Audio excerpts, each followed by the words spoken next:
ನೋಡೋಣ. ನಿಮ್ಮ ಮಾತುಗಳನ್ನು ಕೇಳಿದಾಗ, ಈಗ ಕವಿತಾ ಅವ್ರ ಮಾತುಗಳನ್ನು ಕೇಳಿದಾಗ ನಾನು ಆ ಅಭಿಪ್ರಾಯ ಬದಲಾವಣೆ ಮಾಡ್ಕೋಬೇಕು ಅನ್ನೋಷ್ಟು ಮಟ್ಟಿಗೆ ಅವರು ಉತ್ತರ ಕೊಡಲೇಬೇಕಾಗುತ್ತೆ. ಏನು ಹೇಳ್ತೀರಾ ಮೇಡಮ್ ಅವರ ಒಂದು ವಾದಕ್ಕೆ? ಪ್ರಿಯ ವೀಕ್ಷಕರೇ, ನೀವೇ ನೋಡಿದ್ರಿ, ಕನ್ನಡಿ ನೋಡೋದು ಒಂದು ಚಟ. ಬರೀ ಕೇವಲ ಕನ್ನಡಿ ನೋಡೋದು ಹೆಣ್ಣಷ್ಟೇ ನೋಡಲ್ಲ, ಅಲ್ಲಿ ಗಂಡು ಕೂಡ ನೋಡ್ತಾ ಇರ್ತಾನೆ. ಪದೇ ಪದೇ ಬೈಕ್ ನಿಲ್ಲಿಸಿ ಬೈಕ್ ಹತ್ರ ಕೆಳಗಿಳಿದು ತನ್ನ ಹೇರ್ ಸ್ಟೈಲ್ ಅನ್ನ, ತನ್ನ ಪ್ಯಾಂಟ್ ಎಲ್ಲದನ್ನೂ ಕೂಡ ಸರಿ ಮಾಡ್ಕೊಳ್ತಾ ಇರ್ತಾನೆ ಅಂತಕ್ಕಂಥದ್ದನ್ನ ನಾವಿಲ್ಲಿ ಗಮನಿಸಬೇಕಾಗುತ್ತೆ ಪ್ರಮುಖವಾಗಿ. ಆಮೇಲೆ ಇನ್ನೊಂದು ಏನ್ ಹೇಳಿದ್ರು, ಏನು ಸೀತಾ ಏನು ಇದು ರಾಮಾಯಣ ಮತ್ತೆ ಮಹಾಭಾರತ ಇವೆಲ್ಲ ಕೈಕೆ ಒಂದು ಹಠದಿಂದನೇ ಆಗಿರುವಂಥದ್ದು ಅಂತ ಹೇಳಿದ್ರು. ನಾವಿನ್ನೂ ಆ ಕಾಲದಲ್ಲಿ ಇಲ್ಲ, ಯಾಕಂದ್ರೆ ಇದು ಆಧುನಿಕ ಯುಗ. ಸಾಕಷ್ಟು ಬದಲಾವಣೆಗಳನ್ನ ಪಡೆದುಕೊಳ್ತಾ ಬಂದಿದೆ. ಸರ್ ಇಲ್ಲಿ ಹೇಳ್ತೀನಿ ಕೈಕೆ ಅಂತವರು ಇದ್ದಾರೆ. ಈಗ ಒಂದ್ ನಿಮಿಷ ನಾನು ಹೇಳೋದನ್ನ ಸಂಪೂರ್ಣವಾಗಿ ಕೇಳಿ. ಪ್ರಪ್ರಥಮವಾಗಿ ಹೇಳಿದ್ರು ಏನು, ರಾಮಾಯಣ ಮತ್ತೆ ಮಹಾಭಾರತ ಮತ್ತೆ ಯಾರು ಕೈಕೆ ಒಂದು ಹಠದಿಂದ ಎಲ್ಲ ಯುದ್ಧಗಳು ಎಲ್ಲ ಹೆಣ್ಣಿನಿಂದನೇ ಆಗಿರುವಂತದ್ದು ಅಂತ ಹೇಳಿದ್ರು. ನಾವಿನ್ನು ಆ ಒಂದು ಕಾಲದಲ್ಲಿ ಇಲ್ಲ, ಯಾಕಂದ್ರೆ ಆಧುನಿಕ ಒಂದು ಬದಲಾದಂತ ಒಂದು ಶೈಲಿಯಲ್ಲಿ ಸಾಕಷ್ಟು ರೀತಿಯಂತ ಒಂದು ಜೀವನ ಶೈಲಿ ಇವತ್ತು ಬದಲಾವಣೆಯನ್ನ ಕಂಡಿದೆ. 4 ಜನರ ಮಧ್ಯೆ ಒಂದು ಒಳ್ಳೆ ಉಡುಗೆ ಆಗಿರ್ಬೋದು, ತೊಡುಗೆ ಆಗಿರ್ಬೋದು, ವಸ್ತ್ರ ಆಗಿರ್ಬೋದು, ಒಂದು ಮನೆ ಆಗಿರ್ಬೋದು, ಒಂದು ಕಾರನ್ನು ತೆಗೆದುಕೊಳ್ಳುವುದಾಗಿರ್ಬೋದು, ಅದೆಲ್ಲ ಗಂಡನ ಸ್ಟೇಟಸ್ಸಿಗೆ ತಕ್ಕ ಹಾಗೇನೆ ಹೆಂಡತಿ ಇರಬೇಕು ಅಂತ ಬಯಸ್ತಾಳೆ. ಗಂಡನ ಗೌರವಕ್ಕೆ ಅದು ಧಕ್ಕೆ ಆಗ್ಬಾರ್ದು, ಅಲ್ಲಿ ನಾವು 4 ಜನರಲ್ಲಿ ಕಡಿಮೆ ಅಂತ ಅನಿಸ್ಕೋಬಾರ್ದು ಅನ್ನುವಂತ ಒಂದು ಒಳ್ಳೆ ಒಂದು ಹಠವನ್ನ ಮಾಡ್ತಾಳೆ. ಅಕಸ್ಮಾತ್ ಆಕಿ ಒಳ್ಳೆ ತಮ್ಮ ಆರ್ಥಿಕ ಪರಿಸ್ಥಿತಿಯನ್ನ ಅರ್ಥ ಮಾಡ್ಕೊಂಡು ಆರ್ಥಿಕ ಪರಿಸ್ಥಿತಿಗೆ ಅನುಗುಣವಾಗಿ ಆಕೆಯಲ್ಲಿ ಹಠವನ್ನ ಮಾಡ್ತಾಳೆ. ಯಾಕಂದ್ರೆ ಗಂಡನ ಒಂದು ಆದಾಯ ಏನು, ಅವನ ಖರ್ಚೇನು, ವೆಚ್ಚಗಳೇನು, ಅವನ ಒಂದು ಇತಿಮಿತಿಗಳೇನು, ಮತ್ತೆ ನಮ್ಮ ಸಂಸಾರದ ಪರಿಧಿ ಏನು ಅಂತಕ್ಕಂಥದ್ದು ಆಕೆಗೆ ಸರಿಯಾಗಿ ಮನಗಂಡಿರ್ತಾಳೆ. ಒಂದು ಮನೆಯನ್ನ ತೆಗೆದುಕೊಳ್ಬೇಕು ಅಂತ ಹೇಳೋದು ಆಕೆಯ ಒಂದು ಉತ್ತಮ ಭವಿಷ್ಯಕ್ಕಾಗಿ, ಮಕ್ಕಳ ಒಂದು ಉತ್ತಮ ಭವಿಷ್ಯಕ್ಕಾಗಿ, ಮತ್ತೆ ಮಕ್ಕಳಿಗಾಗಿ ಒಳ್ಳೆಯ ಶಿಕ್ಷಣವನ್ನು ಕೊಡಿಸ್ಬೇಕು, ಒಳ್ಳೆಯ ಶಾಲೆ ಕಾಲೇಜುಗಳಲ್ಲಿ ಅವರಿಗೆ ಓದಿಸ್ಬೇಕು ಅಂತಕ್ಕಂಥ ಒಂದು ಮನೋಚ್ಛೆಯನ್ನು ಹೊಂದಿದವಳು ಹೆಂಡತಿ ಮಾತ್ರ. ಯಾಕಂತಂದ್ರೆ ಗಂಡ ಆದವನಿಗೆ ಅದರ ಬಗ್ಗೆ ಅಷ್ಟೊಂದು ಜ್ಞಾನ ಇರೋದಿಲ್ಲ. ಹಾಗಾಗಿ ಚಟದಿಂದ ಒಂದು ಸಂಸಾರ ಹಾಳಾಗುವಂತಹ ಒಂದು ಕೆಲಸ ಇಲ್ಲಿ ನಡೀತಾ ಇದೆ. ಆಮೇಲೆ ಇವತ್ತು ನೋಡ್ರಿ, ಹಠದಿಂದ ಮುಕ್ತ ಮಾಡಲಿಕ್ಕೆ ಒಂದು ಅಡಿಕ್ಷನ್ ಸೆಂಟರ್ಗಳಿಲ್ಲ. ಇವತ್ತು ಚಟಕ್ಕೆ ಬಿದ್ದವನನ್ನ ಮುಕ್ತ ಮಾಡುವಂತಹ ಸೆಂಟರ್ಗಳಿದ್ದಾವೆ. ಅಲ್ಲಿಗೆ ಕರೆದುಕೊಂಡು ಹೋಗ್ಬೇಕು. 2 ತಿಂಗಳುಗಟ್ಲೆ ಚಟಕ್ಕೆ ಒಳಗಾದಂತಹ ಗಂಡನನ್ನ ಹಾಕಿ ಅಲ್ಲಿ ಆರೈಕೆಯಿಂದ ಜೋಪಾನವಾಗಿ ಅವನನ್ನ ಕರೆದುಕೊಂಡು ಬರಬೇಕು. ವಾಪಸ್ಸು ಕರೆದುಕೊಂಡು ಬರುವಂತಹ ಕೆಲಸವನ್ನು ಕೂಡ ಆಕೆನೇ ಮಾಡಬೇಕು. ಹಾಗಾಗಿ ಚಟದ ಕುರಿತು ನಾನೇ ಬರೆದಿರತಕ್ಕಂಥ ಒಂದು ಚಿಕ್ಕ ಒಂದು ಪದ್ಯ ನಿಮ್ಮ ಮುಂದೆ ಹೇಳ್ತೇನೆ. ಸೇದಿ ಸೇದಿ ಸಿಗರೇಟು, ಸೇರದಿರು ಹರಿಶ್ಚಂದ್ರ ಘಾಟು, ಹೊಗೆಯಿಂದ ಆವರಿಸುವುದು ಸೂಟು, ಮಸ್ತ್ ವಸ್ತ್ರ ನೀ ಧರಿಸಿದ್ದರೂ ವೇಸ್ಟು, ಕೇಳುವರಾರಿಲ್ಲಿ ನಿನ್ನ ರೇಟು ಅಂತಕ್ಕಂಥದ್ದು.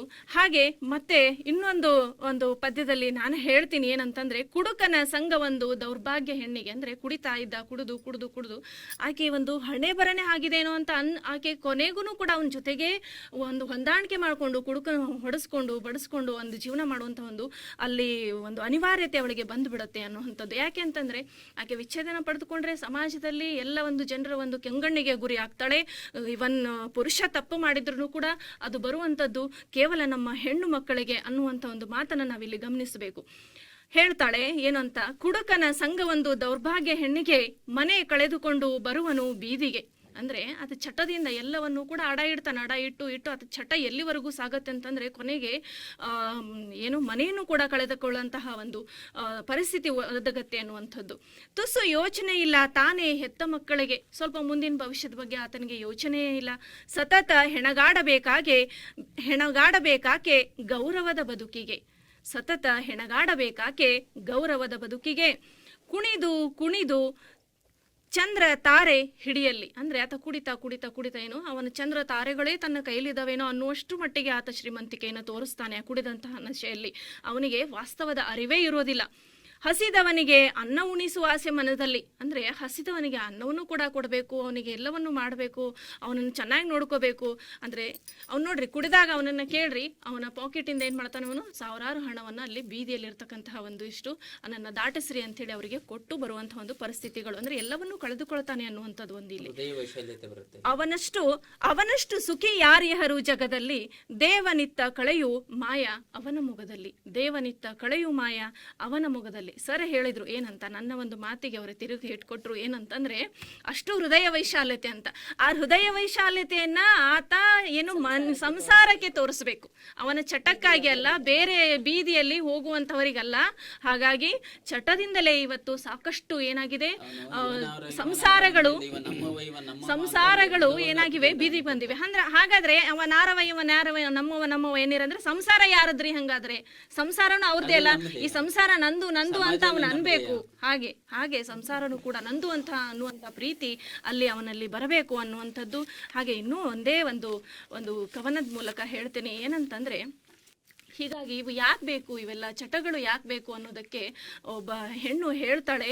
ಏನು ಈ ಚಟದಿಂದ ಹೇಗಿರಬೇಕು, ಯಾಕೆ ಅದು ಬೇಕು ಅನ್ನೋದನ್ನ ಅಥವಾ ಬೇಡ ಅನ್ನೋದನ್ನ ಹೇಳ್ತಾ ಹೋಗ್ತಾಳೆ. ಪ್ರೀತಿಯಿಂದ ಮಿಂದ ಸತಿಪತಿಗಳಿಗೆ ಪ್ರೇಮವೇ ಬಾರ್.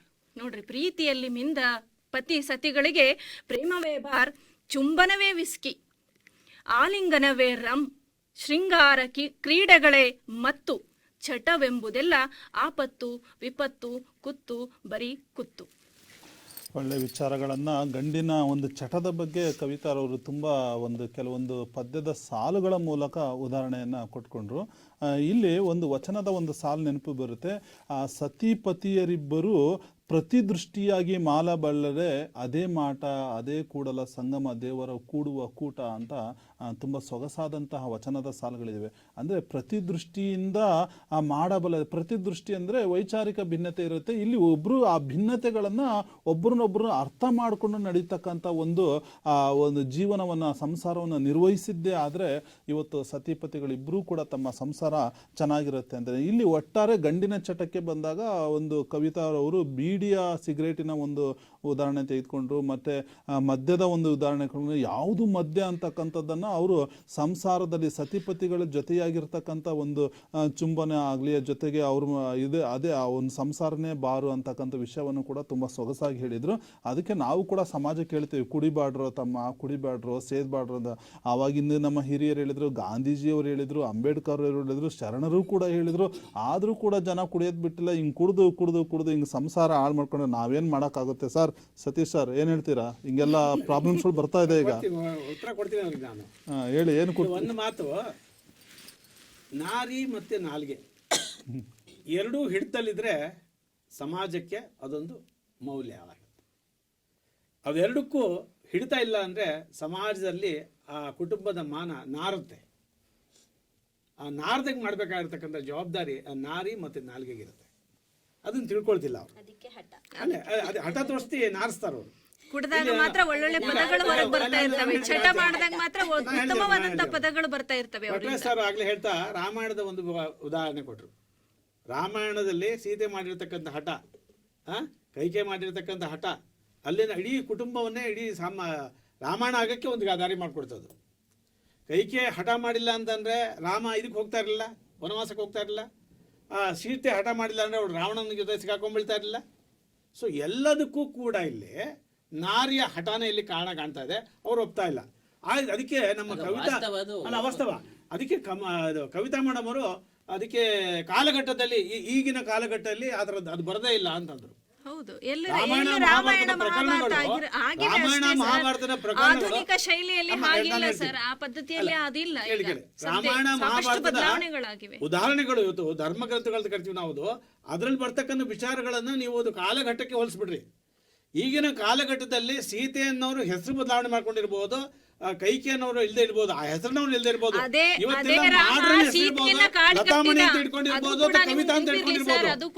ಅಲ್ಲ, ಇಲ್ಲೇ ಲತಾಮಣಿ ಅಂತ ಇಟ್ಕೊಂಡಿರ್ಬೋದು, ಕವಿತಾ ಅಂತ ಇಟ್ಕೊಂಡಿರ್ಬೋದು, ಅಲ್ಲಿ ಕೈಕೆ ಇಲ್ಲದೆ ಇರ್ಬೋದು, ಸೀತೆ ಇಲ್ದಿರ್ಬೋದು, ಆದ್ರೆ ಹೆಸರು ಬದಲಾವಣೆ ಇರ್ಬೋದು. ಆ ಹಠಮಾರಿತನ ತೋರಿಸ್ತಕ್ಕಂಥ ಹೆಣ್ಮಕ್ಳು ಇವತ್ತಿಗೂ ಕೂಡ ಈಗಿನ ಕಾಲಘಟ್ಟದಲ್ಲೂ ಇದ್ದಾರೆ ಅನ್ನೋದಕ್ಕೆ ನಾನು ಕೆಲವು ಮಹನೀಯರ, ಸಾತ್ವಿಕ ಪುರುಷರ ಒಂದು ಉದಾಹರಣೆಯನ್ನು ಕೊಡ್ತೀನಿ. ಅವಾಗಾದ್ರೂ ನಿಮ್ಮ ಹಠ ಬಿಟ್ಟು ಒಪ್ಕೊಳ್ರಿ. ಉದಾಹರಣೆಗೆ ನೀವು ಸಾಕ್ರೆಟಿಸ್ ನೋಡ್ರಿ. ಸಾಕ್ರೆಟಿಸು ಒಬ್ಬ ಮೇಧಾವಿ, ಅವನು ತತ್ವಜ್ಞಾನಿ. ಅವನು ದಿನಾನಿತ್ಯ ಕೆಲಸಕ್ಕೆ ಹೋಗ್ಬಿಟ್ಟು ಎಷ್ಟೋ ಬರ್ತಕ್ಕಂಥ ಹಣವನ್ನು ತನ್ನ ಪತ್ನಿಗೆ ತಂದು ಕೊಡ್ತಾನೆ ಸಾಯಂಕಾಲ. ಅವಳು ಮಹಾ ಆಸೆ ಬುರ್ಕಿ, ಇಷ್ಟರಲ್ಲಿ ನಾನು ಸಂಸಾರ ನಡೆಸೋಕ್ಕಾಗಲ್ಲ ಅಂತ ಹೇಳ್ಬಿಟ್ಟು ಗೊಂದಲ ಮಾಡ್ತಿರ್ತಾಳೆ, ಜಗಳ ಆಡ್ತಿರ್ತಾಳೆ. ಅವನು ಏನೂ ಕಿವಿಗೆ ಹಾಕ್ಕೊಳ್ದೆ ಆಚೆ ಬರ್ತಿರ್ತಾನೆ. ಆದರೆ ಒಂದು ಮಾತು ಹೇಳಿದ್ರೆ ಸಾಕ್ರೆಟಿಸ್ ಮಾತು ಇವತ್ತಿಗೂ ಕೂಡ ಅದು ಜ್ವಲಂತ ಸಾಕ್ಷಿ. ನಮ್ಮಂಥ ಹೆಣಗ್ತಾ ಇರ್ತ ಹೆಂಡತಿ, ಹಠಮಾರಿ ಹೆಂಡತಿಯರ ಜೊತೆಗೆ ಹೆಣಗಾಗ್ತಿರ್ತಕ್ಕಂಥ ನಮ್ಮಂಥ ಗಂಡಸರಿಗೆ ಅದೊಂದು ಉದಾಹರಣೆ ಆಗಿದೆ. ಯಾಕೆ ಹೇಳ್ತೀನಿ ನೋಡ್ರಿ, ಒಳ್ಳೆ ಹೆಂಡತಿ ಸಿಕ್ಕರೆ ಸಂಸಾರಿ ಆಗ್ತೀಯಾ, ಕೆಟ್ಟ ಹೆಂಡತಿ ಸಿಕ್ಕರೆ ಸನ್ಯಾಸಿ ಆಗ್ತೀಯಾ, ಇಲ್ಲ ತತ್ವಜ್ಞಾನಿ ಆಗ್ತೀಯಾ ಅಂತ ಹೇಳಿದ ಸಾಕ್ರೆಟಿಸ್. ಆಮೇಲೆ ಕಾರ್ಲ್ ಮಾರ್ಕ್ಸ್ ಒಂದು ದಾಸ್ ಕ್ಯಾಪಿಟಲ್ ಮತ್ತು ಕಮ್ಯುನಿಸ್ಟ್ ಮ್ಯಾನಿಫೆಸ್ಟೋ ಅಂತ ಒಂದು ಉದ್ಗ್ರಂಥವನ್ನ ಬರೆಯಕ್ಕೆ ಕಾರಣ ಆಗಿತ್ತು. ಅಲ್ಲ ನಾನು ಹೇಳ್ತೀನಿ, ಅವರ ಹೆಂಡತಿ ಬಡತನದಲ್ಲೂ ನೀಡಿರ್ತಕ್ಕಂಥ ಸಹಕಾರ ಇವತ್ತಿನ. ಆಮೇಲೆ ಇನ್ನೊಂದು ವಾಸ್ತವ ಅದು, ಆಮೇಲೆ ಹೇಳ್ತೀರಂತ ನೀವು, ಆಮೇಲೆ ವಿಚಾರ ಸಿಗಲ್ಲ ನಿಮ್ಗೆ ಏನ್ ಮಾಡ್ತೀರಾ. ಆಮೇಲೆ ಮತ್ತೊಂದು, ಇವತ್ತು ಇವ್ರು ಹೇಳಿದ್ರು ಹೆಣ್ಮಕ್ಳು ತಮಗೆ ಎಷ್ಟು ಬೇಕು ಅಷ್ಟನ್ನು ಮಾತ್ರ ಕೇಳ್ತಾರೆ. ಆದ್ರೆ ಲತಾಮಣಿ ಹೇಳ್ತಾ ಇದ್ರು, ಏನ್ ಕೇಳಿದ್ರೆ ಒಡವೆ ಕೇಳ್ಬಹುದು, ಸೀರೆ ಕೇಳ್ಬಹುದು, ಮನೆ ಕಟ್ಕೊಡ್ಬೋ ಅಂತ ಕೇಳ್ಬಹುದು ಅಂತ. ಅದಕ್ಕಿಂತ ಇನ್ನೇನಿದೆ? ಅಲ್ಲ ಕೇಳ್ರಿ, ಕೇಳ್ರಿ ಇಲ್ಲಿ. ಈಗ ಗಂಡನಿಗೆ ಸಂಬಳ ಬರ್ತಿರ್ತಕ್ಕಂಥ ಒಂದು ಇಂತಿಷ್ಟು ಸಂಬಳದಲ್ಲಿ ಅವನು ಆದ್ಯತೆ ಯಾವ್ದಕ್ಕೆ ಕೊಡ್ತಾನೆ ಅಂತಂದ್ರೆ ಕುಟುಂಬದ ನಿರ್ವಹಣೆ ಕೊಡ್ತಾನೆ. ಯಾಕಂದ್ರೆ ಸಾಲಗಾರ ಬಂದ್ರು ಕೇಳಿದ್ರು, ಹಾಲ್ನವನ್ ಬಂದು ಕೇಳಿದ್ರು ಕೂಡ, ರೇಷನ್ ಅಂಗಡಿ ಕೇಳಿದ್ರು ಕೂಡ, ಕರೆಂಟ್ ಬಿಲ್ ಕೇಳಿದ್ರು ಕೂಡ, ಎಲ್ಲದಕ್ಕೂ ಕೂಡ ಕೊಡ್ಬೇಕಾಗಿರ್ತಕ್ಕಂಥ ಅವನೇ ಗಂಡ, ದುಡಿಯೋ ಗಂಡಸ ಅವನೇ. ಸೊ ಹಾಗಾಗಿ ಅದಕ್ಕೆಲ್ಲ ಅವನು ಪ್ಲಾನ್ ಮಾಡ್ತಾನೆ, ಬಜೆಟ್ ಮಾಡ್ಕೊಳ್ತಾ ಅಂತ ಸಂಬಳದಲ್ಲಿ. ಆ ಬಜೆಟನ್ನು ಮೀರ್ಬಿಟ್ಟು ಹಾಸಿಗೆ ಇದ್ದಷ್ಟು ಕಾಲ್ ಚಾಚಿದರೆ ಅದಕ್ಕಿಂತ ಮೀರಿ ಕಾಲ್ ಚಾಚನ ಅಂತ ಹೇಳ್ಬಿಟ್ಟು ಡೈಮಂಡ್ ನೆಕ್ಲೆಸ್ ಕೇಳಿದ್ರೆ ಕೊಡಕ್ಕಾಗತ್ತಾ? ಆಗಲ್ಲ. ಅಲ್ಲಿ ಹಠ ಮಾಡೋದು ಆಗತ್ತಾ? ಸೊ ಆಗ ನೋಡಿ, ಇವತ್ತು ಬಹಳಷ್ಟು ಸರ್ಕಾರಿ ನೌಕರರು ಭ್ರಷ್ಟರಾಗಕ್ಕೆ ಕಾರಣನೇ ಇವತ್ತು ಹೆಂಡತಿಯರ ಹಠ. ಅದಕ್ಕೆ ಬಾಣ ಬಿರುಸುಗಳು ಬರ್ತಾ ಇದೆ. ಆಮೇಲೆ ಅಲ್ಲ, ಒಂದ್ ಮಾತು ಕೇಳ್ರಿ, ಇಬ್ರು ಕೂತ್ಕೊಂಡಿದ್ದೀರಾ ಇಲ್ಲಿ, ಚರ್ಚೆಗೆ ಕೂತ್ಕೊಂಡಿದ್ದೀರಾ, ದಾಸರ ಒಂದು ಪದ ಹೇಳ್ತೀನಮ್ಮ, ದಾಸರ ಮಾತಿಗಾದ್ರೂ ಗೌರವ ಕೊಡ್ರಿ. ದಾಸರ ಪದ ಹೇಳ್ತೀನಿ, ಹೆಂಡತಿ ಪ್ರಾಣ ಹಿಂಡುತಿ, ಹೆಂಡತಿ ಪ್ರಾಣ ಹಿಂಡುತಿ, ದೊಡ್ಡ ಕೊಂಡ ಕೋತಿಯಂತೆ ಕುಣಿಸುತ್ತ ಹೆಂಡತಿ ಪ್ರಾಣ ಹಿಂಡುತಿ, ಹೊತ್ತಾರೆ ಏಳುತ್ತಿ ಹೊರಗೆ ತಿರುಗಾಡುತ್ತಿ, ಹೊತ್ತಾರೆ ಏಳುತ್ತಿ ಹೊರಗೆ ತಿರುಗಾಡುತ್ತಿ, ಹೊತ್ತು ಹೋಯಿತು ಹೊತ್ತು ತಾಯೆಂದು ಕರೆಯುತ್ತಿ, ಹೊತ್ತು ಹೋಯಿತು ಎಂದು ತಾ ಹೊತ್ತು ಎಂದು ಕರೆಯುತ್ತಿ, ಉತ್ತಮ ಗುರು ಹಿರಿಯರ ಮಾತು ಮೀರುತ್ತಿ, ಉತ್ತಮ ಗುರು ಹಿರಿಯರ ಮಾತು ಮೀರುತ್ತಿ, ಮೃತ್ಯು ದೇವತೆಯಂತೆ ಮನೆಯೊಳಗಿರುತ್ತಿ, ಮೃತ್ಯು ದೇವತೆಯಂತೆ ಮನೆಯೊಳಗಿರುತ್ತಿ, ಹೆಂಡತಿ ಪ್ರಾಣ ಹಿಂಡುತ್ತಿ. ಇದು ದಾಸರು ಹೇಳಿರ್ತಕ್ಕಂಥ ಪದ. ದಾಸರು ಅನುಭವಸ್ಥರು, ಸಂಸಾರದಲ್ಲಿ ನೋವನ್ನು ಉಂಡವರು, ಹಾಗಾಗಿ ಲೋಕವನ್ನು ಅರಿತರು. ಅಂತವ್ರು ಹೇಳಿರ್ತಕ್ಕಂಥ ಮಾತನ್ನಾದ್ರೂ ಕೇಳಿ ಹಠ ಬಿಡ್ರಿ, ನೀವು ಒಪ್ಕೊಳ್ಳಿ. ನೋಡಿ, ಎಲ್ಲದಕ್ಕೂ ಕೂಡ ಇಲ್ಲಿ ಸತಿನೇ ಮುಖ್ಯ ಕಾರಣ ಅಂತಕ್ಕಂಥ ಒಂದು ಆಪಾದನೆಯನ್ನ ಅವ್ರ ಪ್ರಕಾರ ವಾಸ್ತವವನ್ನ ಹೇಳಿದ್ದಾರೆ. ಆಪಾದನೆ ಮಾಡ್ತಲ್ಲ, ಅವ್ರು ಆಪಾದನೆ ಮಾಡ್ತಾರೆ. ಓಕೆ, ರಾಮಾಯಣ ಒಪ್ಪಲ್ಲ ಅಂದ್ರೆ ಮಹಾಭಾರತ ಯಾಕಾಯ್ತಮ್ಮ? ಓಕೆ, ಆಪಾದನೆ ಅಂತಂದು ನಾನು ಹೇಳಿದೆ, ಅದು ವಾಸ್ತವ ಅಂತ ಹೇಳ್ತಾರೆ. ನೀವು ಅದನ್ನ ಇಲ್ಲ ಸರ್ ಅದು ಆಪಾದನೆ ಅಂತ ಮತ್ತೆ ನೀವು ವಾದ ಮಾಡಬೇಕಾಗುತ್ತೆ. ಅವ್ರು ಹೇಳಿದ್ರು ಪಾಪ ಏನು ಪಾಪ ಹೆಣ್ಮಕ್ಳು ಅಂದರೆ ಹೆಂಡತಿ ಆಗಿರ್ತಕೊಂಡು ಏನು ಒಂದು ಒಡವೆ ಕೇಳ್ಬೋದು, ಒಂದು ಇದನ್ನ ಆಸ್ತಿ ಕೇಳ್ಬೋದು, ಒಂದು ಚಿನ್ನದ ನೆಕ್ಲೆಸ್ ಕೇಳ್ಬೋದು, ಇಲ್ಲ ಅಂತಂದರೆ ಒಂದು ಸಿನಿಮಾ ಕರ್ಕೊಂಡು ಹೋಗು ಅಂತ ಕೇಳ್ಬೋದು, ಪ್ರತಿ ವರ್ಷಕ್ಕೆ ಪ್ರತಿ ವಾರಕ್ಕೊಂದ್ಸರಿ ಒಂದು ಉದ್ಯಾನಕ್ಕೆ ಕರ್ಕೊಂಡು ಹೋಗ್ಬೇಕು ಅಂತ ಕೇಳ್ಬೋದು, ಅಥವಾ ಹೋಟೆಲಿಗೆ ಕೇಳ್ಕೊಂಡು ಹೋಗ್ಬೇಕು ಅಂತ ಕೇಳ್ಬೋದು, ಸೀರೆ ಕೇಳ್ಬೋದು, ಹಬ್ಬವನ್ನು ಚೆನ್ನಾಗಿ ಮಾಡಿ ಅಂತ ಕೇಳ್ಬೋದು, ಸ್ವಲ್ಪ ಪಾಕೆಟ್ ಮನಿ ಕೇಳ್ಬೋದು. ಇವೆಲ್ಲವನ್ನು ಆಡಿದ್ರು ಕೂಡ ಪಾಪ ಅವರು ಇನ್ನೇನು ಉಳಿತು, ಎಲ್ಲ ಆಲ್ರೆಡಿ ಎಲ್ಲ ತಗೊಂಡ್ಬಿಟ್ಟಿದ್ದಾಳೆ ಅನ್ನೋ ಒಂದು ಲೆಕ್ಕಾಚಾರ ಅವ್ರದ್ದು. ಮತ್ತು ಭ್ರಷ್ಟಾಚಾರಕ್ಕೆ ಇವತ್ತೇನಾದರೂ ಭಾರತದಲ್ಲಿ ಭ್ರಷ್ಟಾಚಾರ ತಾಂಡವಾಡ್ತಾ ಇದೆ ಅಂತಂದರೆ ಬಹುಶಃ ಹೆಣ್ಣು ಮಕ್ಕಳ ಒಂದು ಆಸೆ ಬುರುಕುತನ, ಅವಳ ಒಂದು ಹಠದಿಂದಲೇ ಇವತ್ತು ನಾವೆಲ್ಲ ಭ್ರಷ್ಟರಾಗ್ತಾ ಇದ್ದೀವಿ ಅಂತಕ್ಕಂಥ ಮಾತನ್ನ ಹೇಳಿದ್ರು. ಇದಕ್ಕೆ ಇಲ್ಲಾಂದ್ರೆ ಪೊರ್ಕೆ ಎದ್ದೇಳುತ್ತೆ, ಅಡಿಗೆ ಮನೆಯಲ್ಲಿ ಸೌಟ್ಗಳು ಸೌಂಡ್ ಮಾಡ್ತವೆ, ಲೋಟಗಳು ಕುಣಿದಾಡ್ತವೆ, ಇವೆಲ್ಲ ಆಗುತ್ತೆ. ಹಾಗಾಗಿ ನಾವು ಭ್ರಷ್ಟಾಚಾರಗಳಾಗ್ಲಿಕ್ಕೆ ನಿಮ್ಮ ಒಂದು ಕೊಡುಗೆಗಳು ತುಂಬ ಜಾಸ್ತಿ ಇದೆ ಅಂತಕ್ಕಂಥ ಮಾತು, ಮತ್ತು ಶರಣರ ಒಂದು ದಾಸ ಸಾಹಿತ್ಯದ ಹಾಡು ಅನುಭವಾತ್ಮಕವಾಗಿ ಬಂದಿದೆ ಅನ್ನೋ ಇದಕ್ಕೆ ನಿಮ್ಮ ಉತ್ತರ ಏನು? ಅವರು ಹೇಗೆ ಹೇಳಿದ್ರಪ್ಪ ಅಂದ್ರೆ ನದಿ ಮೂಲ ಋಷಿ ಮೂಲ ಹುಡುಕಬಾರ್ದು ಅನ್ನೋ ಒಂದು ಮಾತಿದೆ. ಆ ಒಂದು ಮಾತಿಗೆ ಬದ್ಧರಾಗಿದ್ದಾರೆ. ಯಾಕೆ ಅಂದ್ರೆ ಮೇಲ್ನೋಟದಷ್ಟೇ ಹೇಳಿದ್ರೆ ಹೊರತು ಅದಕ್ಕೆ ಹಿಂದಿನ ಕಾರಣ ಏನು ಅನ್ನೋದನ್ನ ಹೇಳಿಲ್ಲ. ಸೊಗಸಾಗಿ ರಾಮಾಯಣದ ಕೋತಿ ಮೊಸರು ತಿಂದ್ಬಿಟ್ಟು ಪಾಪ ಕಟ್ಟಾಕಿದ ಮೇಕೆ ಮೂತಿಗೆ ಒರೆಸ್ತಂತೆ, ಹಂಗಾಗಿದೆ ಈ ಕತೆ. ರಾಮಾಯಣದ ಒಂದು ಕಥೆನ ಸೊಗಸಾಗಿ ಹೇಳಿದ್ರು. ಅಲ್ಲಿ ಅವ್ರು ಹೇಳಿದ್ರು ಅಲ್ಲಿ ಸೀತೆಯ ಒಂದು ಹಠ ಕಾರಣ ಆಯ್ತು ಅಂತ ಹೇಳಿದ್ರು. ಅಲ್ಲಿ ಯಾಕೆ ಅವಳು ಹಠ ಮಾಡಿದ್ಲು ಅನ್ನೋ ಒಂದು ವಿಚಾರನ ಅವ್ರು ಎತ್ತಲಿಲ್ಲ. ಯಾಕೆ ಅಂದ್ರೆ ಅದ್ರ ಹಿಂದಿರೋದು ಗಂಡಿನ ಚಟನೆ ಹೊರತು ಹೆಣ್ಣಿನ ಹಠ ಅಲ್ಲ. ಆ ಹೆಣ್ಣಿಗೆ ಹಠ ಬರ್ಲಿಕ್ಕೆ ಕಾರಣ ಆಗಿದ್ದು ಆ ಗಂಡಿನ ಚಟ. ರಾವಣನಿಗೆ ಪರಸ್ತ್ರೀ ವ್ಯಾಮೋಹದ ಒಂದು ಚಟ ಇದ್ದಿದ್ರಿಂದನೇ ಅವಳು ಹಠ ಮಾಡ್ಬೇಕಾಗಿ ಬಂತು. ಅವನು ಏನೆಲ್ಲ ಮಾಯಾಜಾಲವನ್ನ ಬೀಸದ ಆ ಒಂದು ಮಾಯಾಜಾಲಗೆ ಅವಳು ಒಳಗಾದ್ಲು ಅಷ್ಟೇ. ತನ್ನ ಪತಿಗೇನಾದ್ರೂ ಅನಾಹುತ ಆಗಿರಬಹುದು ಅನ್ನೋ ಒಂದು ಕಾಳಜಿನಲ್ಲಿ ಅವಳು ಲಕ್ಷ್ಮಣ ರೇಖೆನ ದಾಟದ್ಲು. ಆ ಲಕ್ಷ್ಮಣ ರೇಖೆನ ದಾಟೋದಕ್ಕೂ ಕೂಡ ಅಲ್ಲಿ ಆ ಗಂಡಿನ ಚಟನೆ ಕಾರಣ ಆಗುತ್ತೆ. ವನವಾಸ ಕಳ್ಸಕ್ಕೆ ಕೈಕೆ ಕಾರಣ ಆಗಿದ್ದೆ ಲೆಕ್ಕ ಬರಲ್ಲ ನಿಮ್ಗೆ? ಹೇಳ್ತೀನಿ ಅದನ್ನು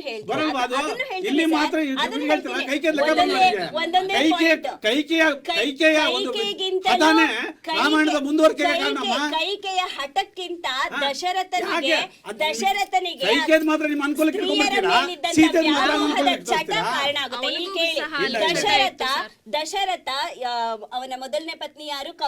ಕೌಸಲ್ಯನ ವಿವಾಹ ಆಗಿದ್ಮೇಲೆ ಅಲ್ಲಿ ಅವಳ ಜೊತೆ ಬಾಳ್ವೆ ಮಾಡ್ಕೊಂಡು ಹೋಗಿದ್ರೆ ಕೈಕೆ ಎಲ್ಲಿ ಬರ್ತಿದ್ಲು? ಅಲ್ಲಿ ಹೆಂಗಸರನ್ನೆಲ್ಲ ನಾನು ನನ್ನ ಪತ್ನಿಯರಾಗಿ ಮಾಡ್ಕೋತೀನಿ ಅನ್ನೋ ಚಟ ಇದ್ದಿದ್ರಿಂದನೇ ಸುಮಿತ್ರೆ ಬಂದ್ಲು, ಸುಮಿತ್ರೆ ಹಿಂದೆ ಕೈಕೆ ಬಂದ್ಲು. ಯಾಕ್ ಬೇಕಿತ್ತು ಸ್ವಾಮಿ?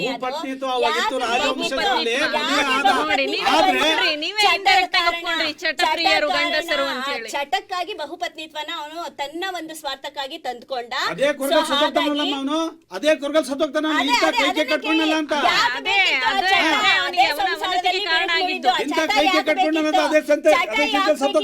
ಕೌಸಲ್ಯೆ ಪತಿಗೆ ದಾಸಿಯಾಗಿ ಸೇವೆ ಮಾಡ್ಕೊಂಡು ತನ್ನ ಒಂದು ಸಂಸಾರವನ್ನ ಸಾಗಿಸ್ತಾ ಹೋಗ್ತಿದ್ಲು.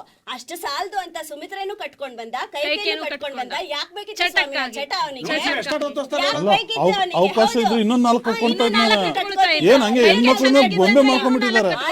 ಕೌಸಲ್ಯ ಜೊತೆ ಸಂಸಾರ ಮಾಡ್ಕೊಂಡು ಇದ್ದಿದ್ರೆ ಈ ರಾಮಾಯಣ ಬೇಕು, 5 ಬೇಕು, ಏನಿದೆಲ್ಲ ಹೇಗೋ ಆಗೋಗ್ತಿತ್ತು. ಯಾಕೆ ಆಗ್ತಿತ್ತು?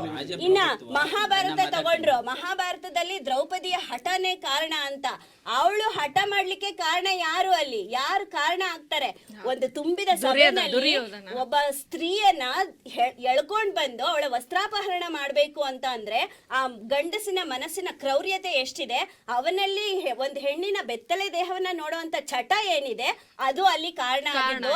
ಅವಳ ಒಂದು ಹಠಕ್ಕೆ ಕಾರಣ ಆಗಿದ್ದು ಕೂಡ ಅಲ್ಲಿ ಆ ಗಂಡಿನ ಚಟವೇ ಹೊರತು ಹೆಣ್ಣು ತಾನಾಗಿ ಅಲ್ಲಿ ಹಠ ಮಾಡಿ ಮಹಾಭಾರತವನ್ನಾಗಿ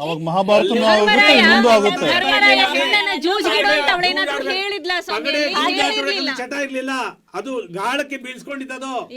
ಅದೆಲ್ಲದರ ಹುನ್ನಾರ ಹಿಂದೆ ಇರುವಂತ ಗಂಡಿನ ಚಟವೇ ಹೊರತು ಹೆಣ್ಣಿನ ಹಠ ಅಲ್ಲ. ದ್ರೌಪದಿನ ಯಾಕೆ ಕಡೆ ಇಡಬೇಕು?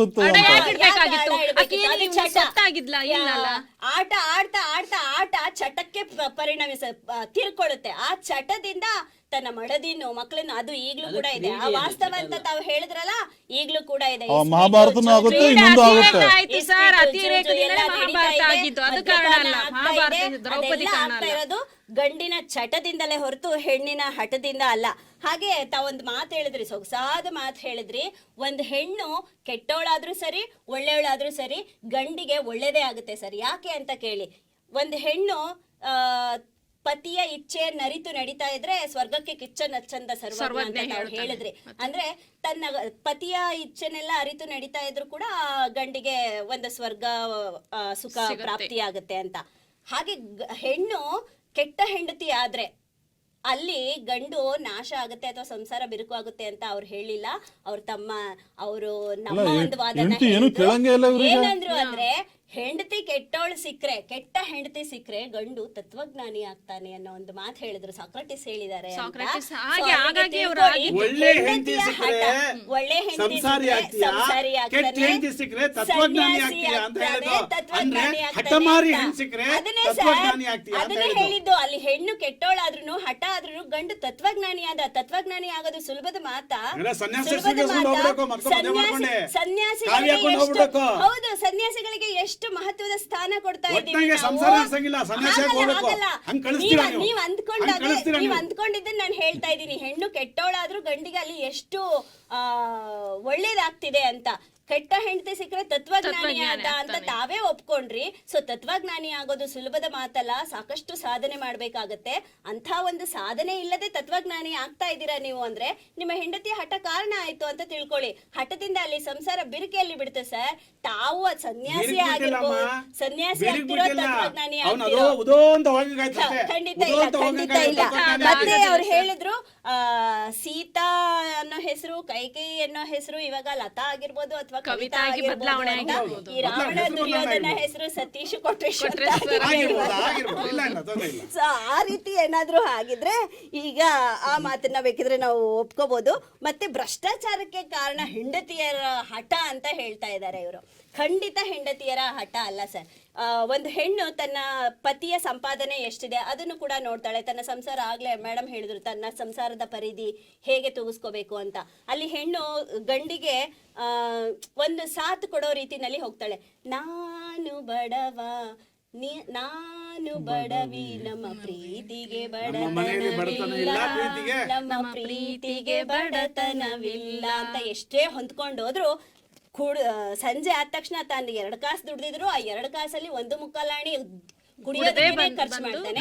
ಇನ್ ಕಾಲಾಣಿ ಜೇಬಲ್ಲಿ ಇಟ್ಕೊಂಡ್ ಬರ್ತಾನೆ, ಕುಡಿದ ಮತ್ತಲ್ಲಿ ಅದನ್ನು ಕಳ್ಕೊಂಡ್ ಬಂದಿರ್ತಾನೆ. ಬರೀ 90-30 ಓಡ್ತಾ ಇರುತ್ತೆ. ಹೌದು, ಚಾ ಕೊಟ್ರು 90 ಕೊಡು ಅಂತಾನೆ ಗಂಡನ. ನೋಡಿ ಎಂತ ಸ್ವಲ್ಪ ಒಂದ್ 90 ಕೊಡಬಾರ್ದು ಅಂತ ಚಾಕು ಕೂಡ ಮೆಜರ್ಮೆಂಟ್ ಮಾಡ್ತಾರೆ. ಎಲ್ಲ ಬರೀ ಅದೇ ತಲೆಯಲ್ಲಿ. ಇದೆಲ್ಲದಕ್ಕೂ ಕಾರಣ ಗಂಡಿನ ಚಟನೆ ಕಾರಣ ಅನ್ನೋದಕ್ಕೆ ನಮ್ ಗುರುಗಳು ಒಂದು ಸೊಗಸಾದ ಆಧುನಿಕ ವಚನ ಬರೆದಿದ್ದಾರೆ. ಚಪಲ ಚೆನ್ನಿಗರೇ ಆಧುನಿಕದಿ ಹೆಚ್ಚಯ್ಯ. ಈ ಒಂದು ಸಾಲನ್ನ ತಿಳ್ಕೋಬೇಕು. ಚಪಲ ಚೆನ್ನಿಗರೇ ಆಧುನಿಕದಿ ಹೆಚ್ಚಯ್ಯ, ಪರೋಪಕಾರದ ನೆವದಲ್ಲಿ ಹಿಟ್ಟ ಬೇಯಿಸಿಕೊಳ್ಳುವರಯ್ಯ. ಇನ್ನೊಬ್ಬರ ಆಸ್ತಿ ಸೌಂದರ್ಯ ಕಂಡು ಜೊಲ್ಲು ಸುರಿಸಿ ಮೆಲ್ಲೋ ನಾಯಿಗಳೇ ಹೆಚ್ಚಯ್ಯ ಶ್ರೀ ಗುರು ಕೊಟ್ಟೂರೇಶ್ವರ ಅಂತ. ಅಂದ್ರೆ ಇಲ್ಲಿ ಗಂಡಿನ ಒಂದು ಚಪಲ ಇರ್ಬೋದು ಅಥವಾ ಚಟಗಳಿರ್ಬೋದು, ಇದರಿಂದನೇ ಹೆಚ್ಚು ಪರೋಪಕಾರದ ಹೆಸರಲ್ಲಿ ಮಾಡಕ್ ಹೋಗ್ತಾರೆ. ನನ್ನ ಹೆಂಡತಿ ಮಕ್ಳಿಗೆ ಮಾಡ್ತಾ ಇದ್ದೀನಿ, ನನ್ನ ಹೆಂಡತಿ ಮಕ್ಳಿಗೆ ಮಾಡ್ತಿದ್ದೀನಿ, ನನ್ನ ಹೆಂಡತಿ ಹಠ ಮಾಡ್ತಿದ್ದಾಳೆ, ನನ್ನ ಮಕ್ಳಿಗೆ ಅದು ಮಾಡ್ಬೇಕು ಇದು ಮಾಡ್ಬೇಕು ಅನ್ನೋ ಒಂದು ನೆವದಲ್ಲಿ ತಮ್ಮ ಚಟಗಳನ್ನ ತೀರಿಸ್ಕೊಳ್ತಾರೆ ಹೊರತು ಅದರಿಂದ ಸಂಸಾರದಲ್ಲಿ ಬಿರುಕು ಮೂಡಿಸ್ತಾರೆ ಹೊರತು ಹೆಣ್ಣಿನ ಹಠ ಅಲ್ಲಿ ಯಾವುದೇ ಕಾರಣಕ್ಕೂ ಬರೋದಿಲ್ಲ. ಒಂದು ಸಂಸಾರ ಬಿರುಕು ಬಿಡ್ತಾ ಇದೆ ಅಂದ್ರೆ ಖಂಡಿತವಾಗ್ಲೂ ಅಲ್ಲಿ ಗಂಡಿನ ಚಟನೇ ಮುಖ್ಯ ಕಾರಣ ಆಗಿರುತ್ತೆ. ಆ ಚಟಗಳನ್ನೆಲ್ಲ ತೊರೆದ ಗಂಡು ಹೆಣ್ಣಿಗೆ ಒಂದು ಬೆಲೆಯನ್ನ ಕೊಟ್ಕೊಂಡು ಅಥವಾ ಹೆಣ್ಣಿಗೆ ಜೊತೆಯಾಗಿ ನಿಂತಲ್ಲಿ ಖಂಡಿತವಾಗ್ಲೂ ಸಂಸಾರ ಸುಖವಾಗಿರುತ್ತೆ, ಸುಗಮವಾಗಿ ಸಾಗುತ್ತೆ ಅನ್ನೋದು ನನ್ನ ವಾದ. ನಾವು ಪದೇ ಪದೇ ನಮ್ಮ ಹಿರಿಯರು, ದಾರ್ಶನಿಕರು ಎಲ್ಲರೂ ಕೂಡ ಪದೇ ಪದೇ ಹೇಳ್ತಾರೆ, ಗಂಡು ಹೆಣ್ಣು ಸಂಸಾರದ ಜೋಡೆತ್ತುಗಳು ಜೊತೆಯಾಗಿ ನಡೀರಿ, ಜೊತೆಯಾಗಿ ಹೋಗಿ ಅಂತ. ನಮ್ಮ ಬೇಂದ್ರೆಯವರ ಕವನಗಳು ಎಷ್ಟು ಚೆನ್ನಾಗಿ ಹೇಳ್ತಿದ್ದಾರೆ ಅಂತಂದರೆ, ಯಾರಿಗೂ ಹೇಳೋಣ ಬೇಡ, ಯಾರಿಗೂ ಹೇಳೋಣ ಬೇಡ, ಹಾರಗುದ್ರಿ ಬೆನ್ನ ಹೇರಿ ಸ್ವಾರರಾಗಿ ಕೂತು ಹಂಗ ದೂರ ದೂರ ಹೋಗೋಣ ಅಂತ ಯಾರಿಗೂ ಹೇಳೋಣ ಬೇಡ, ಯಾರಿಗೂ ಹೇಳೋಣ ಬೇಡ, ಮಲ್ಲಿಗೆ ಮಂಟಪದಾಗ ಗಲ್ಲ ಗಲ್ಲ ಹಚ್ಚಿ ಕೂತು ಮೆಲ್ಲ ದನಿಲೆ ಹಾಡೋಣಂತ ಯಾರಿಗೂ ಹೇಳೋಣ ಬೇಡ. ನೋಡಿ, ಈ ಒಂದು ಸಂಸಾರದ ಗೀತೆ, ಒಂದು ಪ್ರೀತಿ, ಗಂಡು ಮತ್ತು ಹೆಣ್ಣುಗಳ ಮಧ್ಯೆ ಇರ್ತಕ್ಕಂಥ ಪ್ರೀತಿಯನ್ನು ನಮ್ಮ ಬೇಂದ್ರೆಯವರು ಎಷ್ಟು ಸೊಗಸಾದ ಸಾಲುಗಳನ್ನು ಕೊಟ್ಟಿದ್ದಾರೆ ಅಂತಂದರೆ, ಬಹುಶಃ ಅದನ್ನು ಅರ್ಥ ಮಾಡಿಕೊಂಡ್ರೆ ಸಾಕು, ಎಲ್ರಿಗೂ ಕೂಡ ಅದು ಒಂದು ಸಂಸಾರದ ಗೀತೆಯಾಗಿ ಪರಿಣಮಿಸುತ್ತೆ. ಅದಕ್ಕೆ ಸಾಕಷ್ಟು ಶರಣರು ಕೂಡ ಅದನ್ನು ಹೇಳಿದರೆ, ನೀವು ಕೂಡ ಹೇಳಿದರೆ, ನಾನು ಬಡವ ಆತ ಬಡವ ಒಲವೇ ನಮ್ಮ ಬದುಕು, ಬಳಸಿಕೊಂಡವನೇ ನಾವು ಅದಕ್ಕೂ ಇದಕ್ಕೂ ಎದಕ್ಕೂ ಅಂತ ಬೇಂದ್ರೆಯವರ ಸಾಲು ಕೂಡ ಅದೇ ಆಗಿತ್ತು. ಇಷ್ಟೆಲ್ಲ ನೀವು ಅವರ ಒಂದು ಪ್ರಶ್ನೆಗೆ ತೀವ್ರವಾಗಿರ್ತಕ್ಕಂಥ ಉತ್ತರವನ್ನು ಕೊಟ್ಟು ಅವರನ್ನು ಸುಮ್ಮನೆ ಮಾಡಿಸಿದ್ದೀರಿ. ಮತ್ತೆ ಈಗ ನಾನು ಕೊಟ್ರೆ ಸರ್ ಬಾಯಿ ಓಪನ್ ಮಾಡಿಸ್ತೀನಿ, ನೋಡೋಣ ಇದರಲ್ಲಿ ಯಾರು ಸುಮ್ಮನೆ ಆಗ್ತಾರೆ ಅಂತ. ಕೊಟ್ರೆ ಸರ್ ಏನು ಹೇಳ್ತೀರಿ? ನೋಡಿ, ಅವರು ಸಾಕಷ್ಟು ಉದಾಹರಣೆ ಕೊಡ್ತಾ ಇಬ್ರು ಮಾತಾಡ್ತಾ ಇದ್ರು. ಮತ್ತೆ ಮದ್ಯಪಾನ, ಧೂಮಪಾನ, ಚಟ ಗಂಡಿನ ಚಟಗಳು ಅಂತ ಅವರು ಮಾಡ್ತಾರೆ. ಇವತ್ತು ಮದ್ಯಪಾನ ಮತ್ತು ಧೂಮಪಾನ ಬರೀ ಗಂಡಿಗೆ ಚಟವಾಗಿ ಉಳಿದಿಲ್ಲ. ಮೊದಲು ಇತ್ತದ ಸಾರ್ವತ್ರಿಕವಾದಂತ ಚಟಗಳು ಆಗಿಬಿಟ್ಟಿದ್ದೇವೆ. ಅವರು ಒಪ್ಪಿಕೊಳ್ಳೇಬೇಕು, ಅದು ವಾಸ್ತವ. ನಾವೆಲ್ಲ ನೋಡ್ತಾ ಇದ್ವಿ, ಎಲ್ಲ ಕಡೆಗೂ ನೋಡ್ತಾ ಇದ್ವಿ. ಮತ್ತೆ ಚಟವನ್ನ ನಿಲ್ಲಿಸಬಹುದು, ಹಠವನ್ನ ನಿಲ್ಸಕ್ಕಾಗಲ್ಲ, ಚಟದ ನಿಲ್ಸ ಕೇಂದ್ರಗಳಿದಾವೆ ಅಂತ ಇಬ್ರು ಅದ್ರ ಬಗ್ಗೆ ಪ್ರಸ್ತಾಪ ಮಾಡಿದ್ರು. ಹಠದ ಕೇಂದ್ರಕ್ಕೆ ಸಕ್ಸಸ್ ಆಗಲ್ಲ ಮಾಡಿದ್ರು. ಹಠದ ಕೇಂದ್ರಗಳು ಯಾಕೆ ಇದಾಗ್ತದೆ? ಒಂದು ಮನಃಶಾಸ್ತ್ರಜ್ಞ ಇದ್ದಾರೆ, ನನ್ನ ಹೆಂಡತಿ ಹಠ ಮಾಡ್ತಾಳೆ ಅಂತ ಯಾವ ಗಂಡನು ಹೆಂಡತಿ ಮರ್ಯಾದೆ ತೆಗಿಯಕ್ಕೆ ಬೀದಿ ಬರಲ್ಲ. ಎಷ್ಟೊಂದು ಒಳ್ಳೆ ಗುಣ ಅಲ್ವಾ? ಇನ್ನೊಬ್ರಿಗೆ ಹೇಳಲ್ಲ ನನ್ನ ಹೆಂಡತಿ ಹಿಂಗೆ ಹಠ ಮಾಡ್ತಾಳೆ ಅಂತ. ಎಷ್ಟೇ ಕಷ್ಟ ಇದ್ರೆ ತಾನೇ ತನ್ ಬಣ್ಣ ಬಯಲಾಗುತ್ತೆ ನಮ್ಮ ಇಲ್ಲ ಇಲ್ಲ ಎಷ್ಟೇ ಕಷ್ಟ ಇದ್ರೆ ತಾನೇ ನುಂಗ್ಕೊಂಡು ಆ ಸಂಸಾರವನ್ನ ನಿಭಾಯಿಸ್ಕೊಂಡು ಹೋಗ್ತಕ್ಕಂಥ ಒಂದು ಸಹನಶೀಲತೆ ಗಂಡ. ಸರ್ ಇಲ್ಲಿ ನಾವು ಚಟ ಮಾಡಿದ್ರೆ ಸಮಾಜ ಕಾಣುತ್ತೆ, ಆದ್ರೆ ಹಠ ಮಾಡೋದು ಕ್ವಾನೆ ಒಳಗೆ ನಮಗೆ ಹಿಂಡುತ್ತೆ. ಅದೇ ಆಮೇಲೆ ಅಷ್ಟೇ. ಅವರು ಅಂದ್ರೆ ಹೆಣ್ಣಿನ ಎಷ್ಟು ಸತ್ಯ ಹೇಳ್ತಾ ಇದಾರೆ ಅಂತ ನಗ್ತಾ ಇದಾರೆ ಅವರು. ಹಠದ ಬಗ್ಗೆ ಗಂಡು ಎಲ್ಲಿ ಹೋರಾಟ ಮಾಡಿಲ್ಲ ಅಂದದಕ್ಕೆ ನಾನು ಈ ಮಾತು ಹೇಳಿದ್ದು. ಯಾವ ಗಂಡ ಬಂದು ನಾನು ಹೆಣ್ಣು ಹಿಂಗೆ ಇದ ಮಾಡ್ತಾಳೆ ಅಂತ ಬೀದಿ ಕೂತ್ನೆ ಅಂದ್ರೆ ನನ್ನ ಮರ್ಯಾದೆ ಹೋಗುತ್ತೆ ಅಂತ ಯಾವ ಗಂಡ ಬೀದಿ ಬರಲ್ಲ. ಆದ್ರೆ ಹೆಣ್ಣು ನನ್ನ ಗಂಡ ಕುಡಿತೇನೆ ಅಂತಂದು ಎಲ್ಲ ಕಡೆಗೂ ಹೋಗಿ ಗಂಡನ ಬಗ್ಗೆ ತನಿಖೆ ಮಾಡ್ಸೋದು, ಗಂಡನ ಬಗ್ಗೆ ಬೀದಿ ತರೋದು ಇವು ಆಗ್ತಾ ಇದೆ. ಹೆಣ್ಣಿನ ಜಗಳ ನಡೆಯೋದೇ ಬೀದಿಯಲ್ಲಿ. ಇವತ್ತಿಗೂ ಮನೆಯೊಂದು 3 ಬಾಗಿಲು ಆಗಿರೋದು ಯಾರಿಂದ? ಧಾರಾವಾಹಿ ಎಲ್ಲಮ್ಮ ಅದು ಮನೆಯೊಂದು 3 ಬಾಗಿಲು ಆಗಿರೋದು ಗಂಡಿನಿಂದನ? ಇಲ್ಲ ನೋಡಿ, ಇಬ್ರು ಅಣ್ಣ ತಮ್ಮ ಮದುವೆ ಬಂದಾರೆ ಅಂತ ಅಣ್ಣ ತಮ್ಮ ಚೆನ್ನಾಗಿ ಇರ್ತಾರೆ, ಬಿಡಲ್ಲ, ಇವ್ರು ಬಿಡಲ್ಲ. ಹೆಂಡತಿಯರು ಇರ್ತಾರಲ್ಲ ಆಟ, ನಾನು ಬೇರೆ ಇರಬೇಕು, ನನ್ನ ಪಾತ್ರೆ ಬೇರೆ, ಇದು ನನ್ನ ತವ್ರ ಮನೆ ಕೊಟ್ಟಿರೋದು, ನಂದೇ ಒಲೆ ಬೇರೆ ಊಡಬೇಕು, ನನಗಿಂತವೇ ಡ್ರೆಸ್ಗಳು ಬೇಕು, ನನಗಿಂತ ಮನೆಯೇ ಆಗಬೇಕು. ಆ 3 ಬಾಗಿಲು ಆಗೇ ಬಿಡ್ತವೆ ಮನೆ. ಅದು ಅದು ಅಂದ್ರೆ ಅಲ್ಲ, ಗಂಡ ಗಂಡ ಏನ್ ಮಾಡ್ತಾನೆ ಅಂತಂದ್ರೆ ಎಲ್ಲೋ ಮನೆ ಬಿಟ್ಟು ಬಂದಂತ ಹೆಂಡತಿಯನ್ನ ಚೆನ್ನಾಗಿ ನೋಡ್ಕೋಬೇಕು. ಅವಳು ಏನೇ ಕಾಟ ಕೊಟ್ರು, ಏನೇ ಆಟ ಮಾಡ್ಲಿ, ಅದನ್ನ ಸಮಾಜವಾಗಿದೆಯಲ್ಲ ಗಂಡಂದು, ಅದು ಒಂದು ದೂರದೃಷ್ಟಿತನ ಅಂತ ಕರಿತೀವಿ ನಾವು. ಒಬ್ಬ ಹೆಣ್ಣು ತನ್ನ ತಂದೆ ತಾಯಿ ಅಣ್ಣ ತಮ್ಮ ತಂಗಿನೆಲ್ಲ ಬಿಟ್ಟು ನನಗೆ ನಂಬ್ಕೊಂಡ್ ಬಂದಾಳೆ, ಇವಳು ಆಸೆನ ಈಡೇರಿಸಬೇಕು ಅಂದ್ಬಿಟ್ಟು ಅವ್ರು ಪ್ರಯತ್ನ ಮಾಡ್ತಾನೆ. ಹಠವನ್ನ ನುಂಗ್ಕೊಂಡು ಅವನು ಇರ್ತಾನೆ. ಮತ್ತೆ ಇಡೀ ಕರ್ನಾಟಕದ ಜನತೆ ಎದುರು ಮಾತಾಡ್ತಿದ್ದೀರಲ್ಲ, ಇಲ್ಲಿ ಮರ್ಯಾದೆ ತೆಗೆದಂಗ ಆಗ್ತಾ ಇಲ್ವಾ? ಅಲ್ಲಲ್ಲ, ಇಲ್ಲಿ ತೆಗೆದಿಲ್ಲ. ಅಲ್ಲಲ್ಲ, ನಾನು ಹೇಳ್ತಾ ಇದ್ದೀನಿ. ಮತ್ತೆ ಇನ್ನೊಂದು ನೋಡಿ, ಮತ್ತೆ ಈಶ್ವರ ಮತ್ತು ಪಾರ್ವತಿ ನಡುವೆ ಮನೇಲಿ ಆಗುತ್ತೆ ಪೂಜೆ. ಪಾರ್ವತಿ ಒಮ್ಮೆ ಸ್ನಾನ ಮಾಡ್ತಕ್ಕಂಥ ಒಂದು ಸಂದರ್ಭದಲ್ಲಿ ಸ್ನಾನ ಮಾಡುವಾಗ ಮಣ್ಣು ಬರುತ್ತೆ. ಮಣ್ಣು ಬಂದಾಗ ಅದು ಒಂದು ಗೊಂಬೆ ಮಾಡಿಬಿಟ್ಟು ಜೀವ ತುಂಬಿಬಿಟ್ಟು ನೀನು ಹಿಂಗೆ ಬಾಗಲಕಾಯಿ ಅಂತಂದು ಪಾರ್ವತಿ ಹೇಳ್ತಾಳೆ. ಆ ಮಗು ದ್ವಾರಪಾಲಕ ಆಗುತ್ತೆ. ಅಲ್ಲಿಗೆ ಈಶ್ವರ ಬರ್ತಾನೆ, ಯಾರು ನೀನು ಅಂತಂದಾಗ ಅಲ್ಲಿ ಮಾತಿನ ಚಕಮಕ ಆಗಿ ಆ ಮಗುವನ್ನ ಕೊಂದಾಗ್ತಾನೆ. ಹೊರಗಡೆ ಬಂದಂಥ ಪಾರ್ವತಿ ಒಂದು ತನ್ನ ದೇಹದ ಮಣ್ಣಲ್ಲೇ ಮೂರ್ತಿ ಮಾಡೋದಕ್ಕೆ ಜೀವ ಕೊಟ್ಟಂತಳು. ಅದು ಸತ್ತೋಗಿರೋದಕ್ಕೆ ಮತ್ತೆ ಜೀವ ಕೊಡಬಹುದಾಗಿತ್ತು, ಆಟ ಹಿಡಿತಾಳೆ. ನನ್ನ ಮಗುಂದು ಆ ಕತ್ತೆ ಬೇಕು ಅಂತ ಆಟ ಹಿಡಿತಾಳೆ. ಅಷ್ಟೊತ್ತಿಗೆ ಆ ಕತ್ತಿರಲ್ಲ, ಆ ಕತ್ತಿಗಾಗಿ 3 ಲೋಕ ಹುಡ್ಕೊಂಬಿಟ್ಟು ಹೋಗಿ ಆನೆ ಕತ್ತರಿಸಿ ಹೋಗಿ ಇಡಬೇಕಾಗುತ್ತೆ. ಇದು ಒಂದು ಆಟದಿಂದ ಆಗ್ತಕ್ಕಂಥದ್ದು. ಇವತ್ತಿನ ಏನು ಗಣೇಶನ ಪೂಜೆ ಮಾಡ್ತೀವಲ್ಲ, ಅದು ಪಾರ್ವತಿ ಆಟದಿಂದ ಆ ಕತ್ತು ಬರುತ್ತೆ, ಮಾನವನ ರೂಪ ಹೋಗಿ. ಒಂದು ಮೊನ್ನೆ ನಮ್ಮನೇದೇ ಹೇಳ್ತೀನಿ, ಒಂದು ಬರ್ಡೇ ಆಯಿತು ನಮ್ಮ ಮನೆಯವ್ರದ್ದು. ಮಾಮೂಲಿ ನನ್ನ ಬಜೆಟ್ಟು ಏನಿರುತ್ತೆ ಆ ಬಜೆಟಲ್ಲಿ ಇಷ್ಟು ಬಜೆಟಲ್ಲಿ ಮಾಡ, ಹಂಗಾದ್ರೆ ನೀವು ನನಗೆ ಗಿಫ್ಟೇ ತರಬೇಡಿ ಅಂತ. ಸೀರೆ ಕೇಳಿದರು. ಸೀರೆ ಒಂದು 500ರಿಂದ 1,500 ಒಳಗೆ ಚೆನ್ನಾಗಿರ್ತವೆ. ಬಾ ನಾನು ಮಾತಾಡೋ ಬರೀ ಬಿಡಿ. ಯಾವಾಗ ಕೇಳಿದ್ರು ಕೊಡ್ಸಲ್ಲ, ಈಗ ಬರೋ ತಮ್ಮಲ್ಲಿ ಯಾಕೆ ಬೇಡ ಅಂತಂದ್ರೆ ಈಗ ಇಲ್ಲ ಹಂಗಲ್ಲ. ನಾನು 1,500 ರೇಂಜ್ ನಂದು ಬಜೆಟ್. ಅದ್ರಾಗ ನಾನು ಅಂತ ಸೀರೆ ಬೇಡ, ಕೊಡ್ಸಂಗಿದ್ರೆ ನೀವು ಸಿಲ್ಕ್ ಸೀರೆ ಕೊಡಿಸಿ. ನನಗೆ ಗೊತ್ತಿಲ್ಲ ಸಿಲ್ಕ್ ಸೀರೆ ಎಷ್ಟು ಅಂತಂದು. ಎಷ್ಟಕ್ಕೆ ಬರುತ್ತೆ ಸಿಲ್ಕ್ ಸೀರೆ? ಇನ್ನೊಂದು 1,000 ಆದ್ಮೇಲೆ ಒಂದು 3,000 ಹೆಂಗೆ ಅಡ್ಜಸ್ಟ್ ಮಾಡೋಣ. 8,000 ಇದ್ದಾವೆ ಮಿನಿಮಮ್. 10,000ದಿಂದ ಚೆನ್ನಾಗಿ ಸಿಗ್ತವೆ. ಬೇಡ ಬಿಡಿ, ಈ ವರ್ಷ ನಮ್ಮ ಬರ್ಡೇ ಗಿಫ್ಟ್ ಕೊಡಲ್ಲ. ಈಗ ಹಠ ಅಲ್ಲ ನಡಿಲಿಲ್ಲ.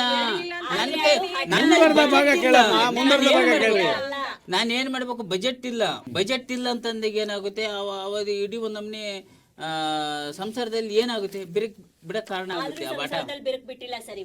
ಆರಾಮಾಗಿದ್ದಾರೆ, ಇರ್ಲಿ ಮತ್ತೆ ಮಾತಾಡೋಣ. ಯಾಕಂದ್ರೆ ಕೊಟ್ಟಿರೋ ಸಮಯಾವಕಾಶ ತುಂಬಾ ಕಡಿಮೆ ಇರೋದ್ರಿಂದ ಇದನ್ನ ಮತ್ತೆ ಮುಂದಿನ ಸಂಚಿಕೆ ಹೋಗೋಣ. ಯಾಕಂದ್ರೆ ಇಬ್ರು ಕೊಟ್ಟಿರ್ತಕ್ಕಂಥ ವಾದ ಮತ್ತೆ ಇವ್ರು ಕೊಟ್ಟಿರ್ತಕ್ಕಂಥ ಪ್ರತಿವಾದಗಳನ್ನ ಗಮನಿಸಿದಾಗ ಈ ಚರ್ಚೆಗೆ ಇನ್ನೂ ಜೀವಂತವಾಗಿದೆ. ಯಾಕಂದ್ರೆ ಇನ್ನೂ ಸಾಕಷ್ಟು ಮಾಹಿತಿಗಳನ್ನ ನಾವು ತಿಳ್ಕೊಬೇಕಾಗಿದೆ. ಇವತ್ತು ಗಂಡ ಹೆಂಡತಿರ ದಾಂಪತ್ಯ ಜೀವನ ಒಂದು ಪವಿತ್ರವಾಗಿರ್ತಕ್ಕಂಥ ದಾಂಪತ್ಯ ಜೀವನ. ಈ ದಾಂಪತ್ಯ ಜೀವನಕ್ಕೆ ಮಾಡಿರ್ತಕ್ಕಂಥ ಪ್ರತಿಯೊಬ್ಬ ಮನುಷ್ಯರು ಕೂಡ, ಪ್ರತಿಯೊಬ್ಬ ಹೆಣ್ಣಾಗಲಿ ಗಂಡಾಗಲಿ ಇದನ್ನು ಅರ್ಥ ಮಾಡ್ಕೊಂಡು ನಡೆಯೋ ಒಂದು ಸಾರ್ಥಕತೆ, ಒಂದು ಅರ್ಥ ಮಾಡಿ ನಡೀತಕ್ಕಂಥ ಒಂದು ಗುಣವನ್ನು ಬೆಳೆಸ್ಕೋಬೇಕು ಅಂತ ಹೇಳ್ತಾ ಇವತ್ತು ನಮ್ಮ ಒಂದು ಈ ಶ್ರೀ ಬಸವ ಸ್ಟುಡಿಯೋಗೆ ಬಂದುಬಿಟ್ಟು ಒಂದು ಉತ್ತಮವಾಗಿರ್ತಕ್ಕಂಥ ಚರ್ಚೆಯಲ್ಲಿ ಪಾಲ್ಗೊಂಡಿದ್ದಾರೆ. ಈ ಅತಿಥಿಗಳಿಗೆ ನಮ್ಮ ಶ್ರೀ ಬಸವ ಟಿವಿಯ ಪರವಾಗಿ ಎಲ್ರಿಗೂ ಕೂಡ ಶರಣಾರ್ಥಿಗಳನ್ನು ಹೇಳ್ತಾ ಇದ್ದೀನಿ. ಎಲ್ರಿಗೂ ಕೂಡ ಶರಣಾರ್ಥಿ. ವೀಕ್ಷಕರೇ, ನೋಡಿದ್ರಲ್ಲ ಈ ಗಂಡಿನ ಚಟ ಮತ್ತು ಹೆಣ್ಣಿನ ಹಠ ಯಾವುದು ಮುಖ್ಯ ಕಾರಣ ಅಂತಕ್ಕಂಥ ವಿಷಯ ಇದೆಯಲ್ಲ, ಅದು ಬಹುಶಃ ಇವತ್ತಿಗೆ ಎಂಡ್ ಆಗ್ತಕ್ಕಂಥ ಒಂದು ವಿಷಯನೇ ಅಲ್ಲ. ಯಾಕಂದರೆ ಸಾಕಷ್ಟು ವಿಷಯಗಳು ಮತ್ತೆ ಇನ್ನೂ ಬರ್ತಾನೆ ಇದ್ದಾವೆ. ಹಾಗಂತ ನಾವು ಇಲ್ಲಿಗೆ ಸ್ಟಾಪ್ ಮಾಡೋದು ಬೇಡ, ಮತ್ತು ಮುಂದಿನ ಸಂಚಿಕೆಯಲ್ಲಿ ಮತ್ತೆ ಜಗಳ ಮಾಡೋಕ್ಕೆ ಬಿಡ್ತೀನಿ. ಯಾಕಂದರೆ ರೆಡಿ ಇದ್ದಾರೆ. ಯಾಕಂದರೆ ವಿಷಯಗಳು ಅಪೂರ್ಣವಾದಾಗ ಮತ್ತೆ ನಾನು ಮುಂದುವರಿಸಬೇಕಾಗುತ್ತೆ. ಕಾಯ್ತಾ ಇರಿ ಮುಂದಿನ ಸಂಚಿಕೆಗೋಸ್ಕರ. ನಾಳೆ ಇದನ್ನು ಮತ್ತು ಇದೇ ಸಂಚಿಕೆಯನ್ನು ಮುಂದುವರಿಸ್ತಾ ಗಂಡಿನ ಹಠ ಕಾರಣನ ಅಥವಾ ಹೆಣ್ಣಿನ ಗಂಡಿನ ಚಟ ಕಾರಣ ಅಥವಾ ಹೆಣ್ಣಿನ ಹಠ ಕಾರಣ ಅನ್ನೋ ವಿಷಯದ ಬಗ್ಗೆ ಮತ್ತೆ ಮಾತಾಡ್ತೀನಿ. ನಿರಂತರವಾಗಿ ನೋಡಿ. ಬಹುಶಃ ಇಂದಿನ ಒಂದು ಚರ್ಚೆ ನಿಮಗೆಲ್ಲರಿಗೂ ಕೂಡ ಉತ್ತಮವಾಗಿರ್ತಕ್ಕಂಥ ಮಾಹಿತಿಯನ್ನು ತಂದು ಕೊಟ್ಟಿದೆ ಅಂತ ಭಾವಿಸ್ತೀನಿ. ನಾಳಿನ ಸಂಚಿಕೆಯಲ್ಲಿ ಇನ್ನಷ್ಟು ಮಾಹಿತಿಯನ್ನು ತಿಳ್ಕೊಳ್ಳೋಣ. ನಿರಂತರವಾಗಿ ನೋಡ್ತಾ ಇರಿ ಶ್ರೀ ಬಸವ ಟಿವಿ. ಇದು ಸಂಸ್ಕಾರದ ಬೆಳಕು. ಶರಣಾರ್ಥಿಗಳು.